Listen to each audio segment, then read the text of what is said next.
The Kenyan savanna stretched endlessly under the morning sun when Tembo took his first trembling steps into a world that would soon abandon him.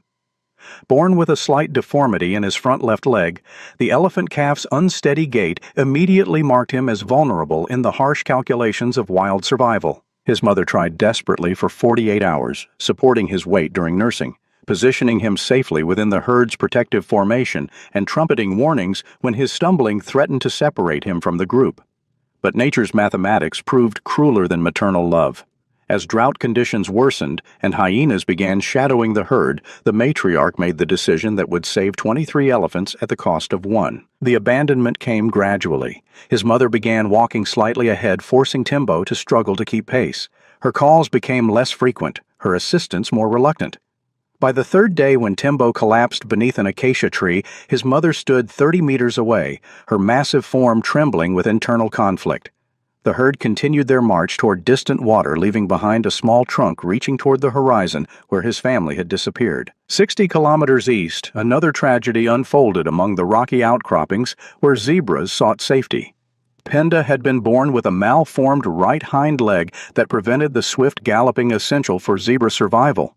For 3 weeks, her mother had compensated through protective positioning and careful route selection, but the hyena attack at dawn changed everything. The predators struck with methodical precision, fragmenting the zebra herd and targeting the weakest members. Penda attempted to follow her mother's escape, but stumbled repeatedly, each fall bringing the hyenas closer. When the largest male positioned himself between Penda and her mother, evolutionary programming compelled the adult zebra toward survival, leaving her disabled offspring to face the approaching predators alone. Rangers conducting anti-poaching patrols heard the commotion and arrived just as the hyenas closed in. The appearance of vehicles and armed humans scattered the predators, saving a trembling zebra foal who had come within minutes of death. Tembo was discovered 12 hours later during an expanded search, suffering from severe dehydration and the profound psychological trauma that often proves fatal to infant elephants. Both animals were transported to the Amboseli Wildlife Sanctuary, where senior keeper David Mwangi recognized the particular challenges of traumatized infant animals. His 15 years of experience had prepared him for difficult cases, but Tembo and Penda's responses troubled him from their first day at the facility. Both exhibited severe depression and abandonment trauma. Tembo refused all nutrition, spending hours pressed against enclosure walls, his trunk constantly searching for absent family members. His vocalizations were heartbreaking, desperate calls seeking responses that would never come. Penda had stopped grooming herself, allowing her distinctive coat to become dull and matted. Her feeding was minimal, just enough to prevent starvation, while she withdrew completely from social interaction. After a week of failed interventions, David made an unconventional decision based on desperation rather than veterinary science. He moved Penda's enclosure adjacent to Tembo's, with only a metal fence separating the traumatized youngsters. The first change appeared the following morning. David arrived to find Tembo's trunk extended through the fence bars, gently touching Penda's striped flank. The zebra foal had positioned herself against the barrier, showing no fear of the elephant's presence. Both animals appeared calmer, their breathing more regular, and postures less rigid with anxiety. Over following days, this cross-species contact evolved into something unprecedented. Tembo would begin each morning reaching through the fence to touch Penda, and she would respond by moving closer, sometimes nuzzling his trunk. They spent increasing time pressed against their separating barrier, finding comfort neither had established with their own species or human caregivers. The breakthrough came on the 8th day. David arrived to find both animals positioned against the fence, but instead of listless depression, he observed what could only be described as anticipation.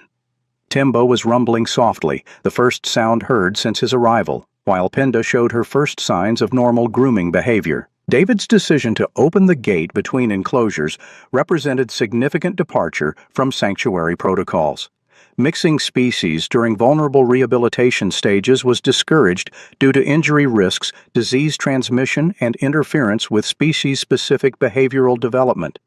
However, conventional approaches had failed completely, and both animals obviously benefited from their limited contact. The initial direct interaction exceeded expectations. Tembo moved slowly toward Penda, his injured leg causing the familiar stumbling that had contributed to his abandonment. Rather than showing fear, Penda moved toward him, meeting the elephant calf halfway. Their first unimpeded contact was gentle and deliberate, Tembo carefully placing his trunk across Penda's back while she leaned into his warm bulk. They remained in that position for nearly an hour, two traumatized infants finding comfort and security their own species had been unable to provide. When feeding time arrived, Tembo voluntarily accepted milk for the first time since rescue, but only when Penda was positioned beside him where he could maintain physical contact throughout the process. That evening, as the African sun painted the savanna in brilliant oranges and purples, David watched two silhouettes pressed together against their enclosure fence. Tembo's distinctive outline was easily recognizable, his small trunk draped protectively over Penda's striped form. The sight represented something beautiful but deeply concerning. David's experience had taught him that successful rehabilitation required preparing animals for eventual return to natural habitats.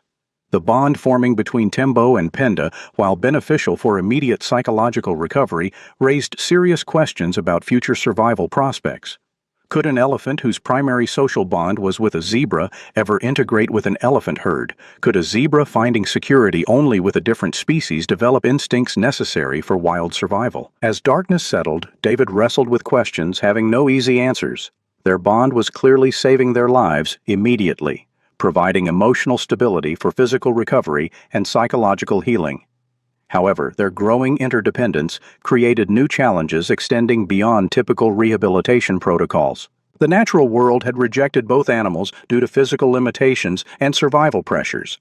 Now, in the sanctuary's artificial safety, they had found something transcending species boundaries, a connection based on shared trauma, mutual comfort, and fundamental companionship needs that appear universal across mammalian species. 3 months later, transformation in both Tembo and Penda was remarkable by any rehabilitation measure. Tembo had gained 45 kilograms, approaching normal weight ranges for his age, though his front leg remained noticeably weak. His appetite had returned completely, showing all expected curiosity and playfulness from healthy elephant calves, but always in his zebra companion's presence. Penda had similarly recovered physical condition, adapting to her leg deformity with improved balance and coordination. Her coat had regained lustrous quality body weight, stabilizing within normal parameters. Most importantly, both had developed daily routines demonstrating remarkable interspecies cooperation and mutual dependency. Each morning began with Tembo's gentle wake-up call to Penda, soft rumbling specifically designed to rouse his companion without startling. They moved together to feeding areas where Tembo had learned to moderate his eating pace, matching Penda's more delicate consumption. Midday routines involved shared mud baths, Tembo using his trunk to splash cooling mud onto Penda's back while she provided shade during the hottest periods. Sleeping arrangements had evolved into precise nightly rituals, never varying. Penda would circle 3 times before settling, then Tembo would arrange himself, maintaining physical contact throughout the night without his considerable weight causing discomfort. Neither animal slept more than 2 meters from the other, and any attempt by staff to increase distance resulted in immediate distress calls from both. However, their deep bond created new challenges as the veterinary team attempted implementing standard rehabilitation protocols. Dr. Emily Karyuki, the facility's chief veterinarian, became increasingly concerned about psychological dependency developing between species. Her training suggested successful rehabilitation required animals developing appropriate social bonds within their own species, preparing them for eventual release and wild population integration. The sanctuary had recently received Kaya, an orphaned elephant calf, approximately Tembo's age, rescued after her mother was killed by poachers. Standard protocol called for gradually introducing Tembo to Kaya, allowing elephant-to-elephant relationships essential for future wild success. These introductions had been attempted repeatedly over several weeks, but each session ended with Tembo's obvious distress and immediate return to Penda's side. Tembo's rejection of elephant companionship was complete and consistent. When placed near other elephants, he became agitated, trumpeting distress calls and attempting to return to Penda. If physically prevented from reaching her, anxiety escalated until he refused to eat, drink, or engage in normal behaviors. Other elephant calves, sensing his reluctance and unusual scent associations, also rejected his integration attempts, creating cycles of social isolation concerning the entire veterinary team. Dr. Karyuki's professional assessment was clear and uncompromising. Elephants are fundamentally social animals whose wild survival depends entirely on herd structure integration, understanding complex social hierarchies, and responding appropriately to species-specific communication methods. An elephant bonded primarily with a zebra would lack these essential skills, making successful wild reintroduction virtually impossible. David found himself advocating for approaches contradicting established veterinary wisdom. His daily observations had convinced him their relationship provided benefits extending beyond simple companionship. Tembo's problem-solving abilities had actually improved through interaction with Penda, whose different behavioral patterns and survival strategies seemed complementing his natural instincts. The crisis resolving this philosophical conflict arrived during routine evening health checks in the sanctuary's 7th month caring for the unlikely pair. Penda had shown subtle illness signs for several days: decreased appetite, slightly elevated temperature, unusual lethargy initially attributed to seasonal weather changes. However, her condition deteriorated rapidly during the night, progressing to severe septicemia, requiring immediate intensive medical intervention. Penda was moved to the veterinary clinic for round-the-clock monitoring and aggressive antibiotic treatment.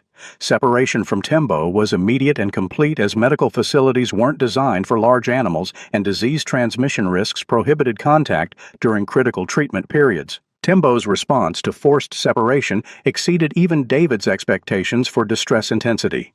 Within hours of Penda's removal, he had stopped eating entirely and began exhibiting self-destructive behaviors posing serious health risks. He repeatedly charged enclosure walls using his head and shoulders to ram metal barriers with force, leaving him visibly injured but undeterred from continuing assault. His vocalizations became constant and increasingly desperate. Continuous streams of distress calls, seeking rumbles and trumpeting heard throughout the sanctuary. Other animals began showing stress responses to Tembo's obvious trauma, creating cascading behavioral problems, threatening the entire facility's animal population well-being. Dr. Kariuki's initial response followed established protocols for managing separation anxiety in wildlife rehabilitation settings. She prescribed mild sedation, reducing Tembo's agitation, and recommended maintaining separation until Penda's medical condition stabilized. Her professional opinion was that forced separation provided opportunities to break unhealthy dependency between animals, potentially allowing more appropriate species-specific social development. David's disagreement was based on intimate knowledge of both animals' behavioral patterns and assessment of Tembo's psychological state. He believed the elephant calf's distress was so severe that continued separation would result in complete psychological breakdown that could prove fatal, regardless of physical medical interventions. The standoff between veterinary protocol and keeper intuition lasted 2 days, during which Tembo's condition continued deteriorating despite medical interventions. Self-injurious behaviors escalated, requiring restraint to prevent serious physical damage, but mechanical restrictions only increased psychological trauma. Distress calls became weaker as dehydration and exhaustion took their toll, but never stopped entirely. On the 3rd morning, David made a decision violating sanctuary protocols, but representing what he believed was the only chance for both animals' survival. With Dr. Kariuki's reluctant approval, he arranged for Tembo to be brought into the veterinary clinic, where Penda lay unconscious, connected to intravenous fluid lines and monitoring equipment tracking her precarious vital signs. The reunion between critically ill animals was immediate and profound. Despite his exhausted condition, Tembo positioned himself as close to Penda as medical equipment would allow, gently placing his trunk across her neck in the same protective posture maintained during their first nights together months earlier. His distress calls stopped immediately, replaced by soft, rumbling sounds seemingly intended to comfort his unconscious companion. Tembo remained in that position throughout the day, and following night, maintaining contact while carefully avoiding interference with medical equipment, keeping Penda alive. His own condition stabilized almost immediately. He accepted water and small food amounts when offered, and self-injurious behaviors ceased entirely. The turning point came on the morning of the 3rd day. Dr. Kariuki arrived at the clinic to find Penda conscious for the first time since her collapse, eyes open and focused on Tembo's massive form beside her. When she attempted lifting her head, Tembo responded with rumbling vocalizations, seemingly communicating reassurance and encouragement. Penda's answering whinny was weak but clear, the first voluntary sound since falling ill. Dr. Kuryuki's professional assessment of their recovery was forced to acknowledge factors existing outside traditional veterinary understanding. Penda's improvement accelerated dramatically once she regained consciousness and could interact with Tembo, while his recovery from separation trauma proceeded only as long as he could maintain contact with his companion. The medical crisis had revealed true depth of their interdependence in ways routine observation had not captured. Their bond was not merely psychological comfort or learned behavior, it appeared representing fundamental reorganization of their stress response systems, social recognition patterns, and even basic survival instincts. Dr. Kuryuki's final report acknowledged that the relationship between Tembo and Penda existed beyond current understanding of interspecies bonding. While her training still suggested such attachments represented obstacles to successful wildlife rehabilitation, evidence from their medical crisis indicated that attempting separation would likely result in both animals' death. The Sanctuary Administration responded by creating special enclosures designed specifically for Tembo and Penda's unique needs.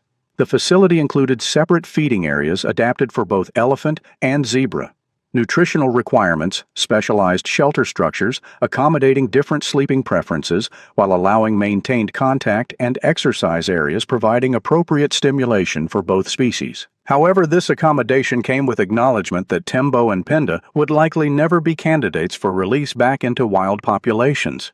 Their rehabilitation had succeeded in saving lives and restoring physical health, but had also created dependency, making them unsuitable for independent survival required in natural habitats. The notification arrived on a Tuesday morning, transforming routine into crisis that would determine the ultimate fate of Tembo and Penda's extraordinary relationship. The letter-bearing Kenya Wildlife Service official, SEALS, informed the facility that government budget reductions would require consolidating wildlife rehabilitation operations throughout the region. Ambosli Wildlife Sanctuary was to be relocated 450 kilometers north, merging with two other rehabilitation operations to create more economically viable combined programs. The new location had been selected for accessibility infrastructure capabilities and capacity to handle merged operations' total animal populations. However, facility specifications included critical limitations, sending shockwaves through sanctuary staff. The new location's design was optimized for housing single species in large populations rather than diverse mixed species arrangements characterizing Amboseli's rehabilitation approach. Elephants would be housed in one section, zebras in another, with no provisions for interspecies contact essential for Tembo and Penda's well-being. David received this information during staff meetings discussing relocation logistics.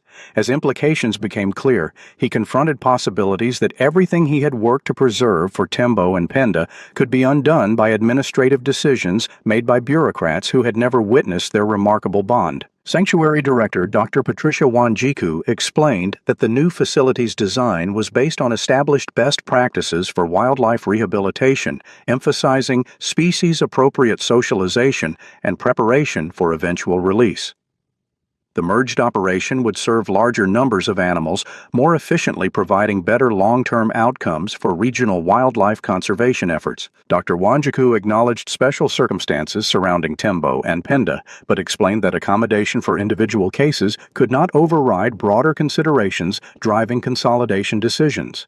The new facility simply did not have resources or infrastructure to maintain special enclosures for unique situations, particularly when those arrangements ran counter to established rehabilitation protocols. David's response was immediate and uncompromising.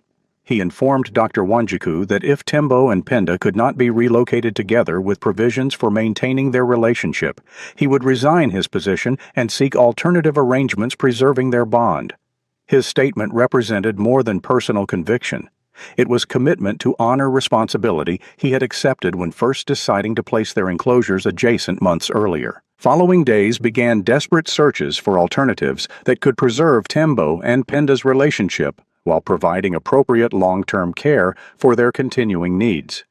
David contacted wildlife rehabilitation facilities throughout East Africa, seeking any organization that might be willing and able to accommodate their unique circumstances. Responses were universally disappointing. Facilities with adequate resources for elephants were not equipped for zebras, while those housing zebras lacked specialized infrastructure required for elephant care. Several directors expressed personal sympathy but explained that operational constraints made accommodation impossible. Private conservation organizations were contacted, including international groups previously supporting individual animal cases with extraordinary circumstances. However, ongoing operational costs of maintaining two different species with specialized needs, combined with medical expenses associated with their disabilities, created financial requirements exceeding most organizations' capacity for individual animal support. David's search expanded to include private individuals previously supporting wildlife conservation, wealthy philanthropists adopting unusual animal cases, and international zoos that might provide permanent placement. Each inquiry required detailed explanation of their history, medical needs, and behavioral characteristics, but generated little interest from organizations focused on conventional conservation priorities. As the 30-day deadline for finding alternative arrangements approached, David had begun working double shifts, conducting regular duties during normal hours and spending evenings researching possibilities, making phone calls to international contacts, and preparing detailed care protocols for any facility willing to accept Tembo and Penda. The breakthrough came from unexpected sources. Joseph Kimani, a retired wildlife keeper who had spent 30 years working at various conservation facilities throughout Kenya, heard about David's search through informal networks connecting current and former wildlife professionals. Joseph had retired to modest property 20 kilometers outside Nairobi, where he maintained small subsistence farms on 20 hectares of land in his family for 2 generations. Joseph's phone call to David came 18 days before the relocation deadline. His proposal was simple but unprecedented. He would donate his land for creating small private sanctuaries specifically designed to meet Tembo and Penda's unique needs. He had followed their story through conversations with former colleagues and understood both the significance of their bond and challenges involved in maintaining their care. Joseph's personal motivation for making such extraordinary offers stemmed from his own experiences with loss and recovery. Severe drought 7 years earlier had destroyed his crops, killed livestock, and left him nearly destitute. The recovery process had taught him about the importance of second chances and value of connections, transcending normal expectations or conventional wisdom. The practical challenges of creating functional wildlife facilities on Joseph's property were enormous. The land lacked specialized infrastructure necessary for maintaining large animals. No veterinary facilities, proper enclosures, systems for waste management or water distribution. Financial requirements for construction equipment and ongoing operational costs would exceed anything David or Joseph could manage independently. However, their commitment attracted attention from other individuals moved by the story of Tembo and Penda's unlikely friendship. Dr. Kariuki volunteered to provide veterinary services at reduced cost and help design medical facilities appropriate for their needs. 3 other keepers from Amboseli requested transfers to new facilities, accepting reduced salaries in exchange for opportunities to continue working with the remarkable pair. Local contractors offered construction services at cost, while suppliers of animal feed medical equipment and construction materials provided significant discounts or donated resources entirely.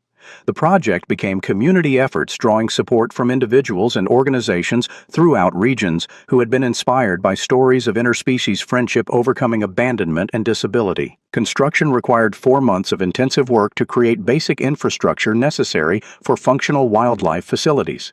Design incorporated lessons learned from Tembo and Penda's behavior patterns at Amboseli, creating spaces accommodating their need for close contact while providing species-appropriate amenities for both elephants and zebras. The new sanctuary included 15-hectare exercise areas with varied terrain, challenging both animals' mobility while remaining accessible despite physical limitations. Natural water sources were expanded into series of connected ponds, providing drinking water, bathing opportunities, and mud-wallowing elephants require for skin health. Shelter structures were designed to allow precise sleeping arrangements that Tembo and Penda had developed with provisions for temperature control during extreme weather. During construction, Tembo and Penda remained at Amboseli under increasingly difficult circumstances. The facility was gradually transferring animals to new consolidated locations, reducing staff levels and operational resources. Their care continued at appropriate levels, but environments around them became increasingly empty and institutional as familiar routines and social dynamics of sanctuaries were dismantled. The day of their transfer to Joseph's property arrived on bright October morning when both animals had reached new developmental milestones. Tembo now weighed 550 kilograms and stood 2.5 meters tall, his physical development having progressed normally despite leg deformity. Penda had similarly matured, her adult coloration fully developed and body condition reflecting optimal nutrition and veterinary care. Their transport required specialized equipment designed to minimize stress while ensuring safety for both animals and handlers. The journey took 4 hours with regular stops to monitor their condition and provide reassurance. Both animals remained calm throughout the process, possibly sensing through handler behavior and environmental cues that they were traveling together toward something positive rather than facing another separation. Their first exploration of new sanctuaries exceeded all expectations for immediate adaptation to unfamiliar territory. Tembo and Penda moved together across their new domains, investigating various features designed specifically for their needs. Tembo used his trunk to test water quality in ponds, while Penda sampled vegetation specially cultivated to provide optimal nutrition for zebras. The moment best capturing their successful transition occurred when Tembo discovered main water features and used his trunk to guide Penda toward pond edges. They entered water together, Tembo's bulk creating waves that Penda navigated with obvious enjoyment. For the first time since her rescue, Penda demonstrated playful behavior independent of Tembo's initiation, jumping and splashing in ways suggesting genuine happiness rather than mere contentment. 6 months after arrival at Joseph's sanctuary, the facility received its first additional residents, orphaned elephant calf named Jabari and disabled antelope rejected by zoo placement programs due to mobility limitations. Integration of new animals provided unexpected tests of Tembo and Penda's adaptability and social development. Rather than showing jealousy or territorial behavior, Tembo and Penda seemed to recognize something familiar in newcomers' circumstances. Tembo positioned himself near Jabari during the younger elephant's first frightening nights, providing comfort and security he had once received from Penda. Meanwhile, Penda spent time near anxious antelopes, offering companionship without attempting to establish dominance or control. Their behavior suggested that their own experience of abandonment and recovery had created forms of empathy, transcending species boundaries entirely. They had learned that family connections could be created through choice and mutual support rather than genetic relationships or species similarity. This lesson became foundations of their new roles as mentors and companions for other animals who had experienced similar trauma and rejection. The sanctuary's growth continued over following months, eventually providing permanent homes for 18 animals whose various disabilities, behavioral challenges, or unique circumstances made them unsuitable for release or placement in conventional facilities. Diverse communities that developed around Tembo and Penda's original relationship included several other interspecies friendships that had formed naturally once animals felt secure enough to explore connections beyond immediate survival needs. 2 years after their first meeting in adjacent enclosures at Amboseli, Tembo and Penda had become emotional and social centers of unique conservation facilities, challenging conventional assumptions about wildlife rehabilitation, animal behavior, and nature of family bonds. Tembo now weighed over 1,200 kilograms and displayed confident bearing of mature elephants, while Penda had developed into healthy adult zebras whose distinctive coat patterns and spirited personalities made her favorites among visitors and staff. As darkness approached each evening, Tembo and Penda would conclude daily activities and move toward preferred sleeping areas beneath the largest trees on properties. Their evening routines had evolved but retained essential elements that had first brought them comfort in shared enclosures at Amboseli. Tembo would arrange himself in positions providing security without restricting Penda's movement, while she would settle against his warm bulk with trust and affection that had sustained them both through their darkest moments. Their silhouettes against evening skies represented the same fundamental relationships that had first developed in traumatic infancy, but now reflected strength, confidence, and security that had grown from mutual support and shared experiences. They were no longer frightened, abandoned infants who had found comfort in each other's presence during lowest moments. Instead, they had become mature animals whose bond had created new kinds of family structures providing stability and meaning for entire communities of rescued wildlife.